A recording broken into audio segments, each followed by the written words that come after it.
4 ഗ്രാമിലധികം MDMA-യുമായി കുറ്റിക്കാട്ടൂർ സ്വദേശി പോലീസിന്റെ പിടിയിലായി. തടപ്പറമ്പിൽ അബ്ദുൽ ജബ്ബാറാണ് മെഡിക്കൽ കോളേജ് പോലീസിന്റെ പിടിയിലായത്. വിപണിയിൽ 15,000-ഓളം രൂപ വില വരുന്ന 4.740 ഗ്രാം MDMA-യുമായാണ് കുറ്റിക്കാട്ടൂർ സ്വദേശി പോലീസിന്റെ പിടിയിലായത്. തടപ്പറമ്പിൽ അബ്ദുൽ ജബ്ബാറാണ് മെഡിക്കൽ കോളേജ് പോലീസിന്റെ പിടിയിലായത്. കോഴിക്കോട് കോട്ടൂളിക്ക് സമീപം പട്രോളിങ്ങിനിടയിൽ പോലീസിനെ കണ്ട് പരിഭ്രമിച്ച യുവാവിനെ തടഞ്ഞുവെച്ച് പരിശോധിച്ചപ്പോഴാണ് വസ്ത്രത്തിനുള്ളിൽ ഒളിപ്പിച്ചു വെച്ച നിലയിൽ MDMA കണ്ടെത്തിയത്.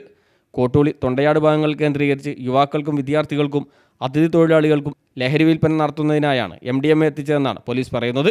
ലഹരി സ്ഥിരമായി ഉപയോഗിക്കുന്ന ഇയാൾ സ്വയം മയക്കുമരുന്ന് ഉപയോഗിക്കുന്നതിനുള്ള പണവും ലഹരി വിൽപ്പനയിലൂടെയാണ് കണ്ടെത്തുന്നത്.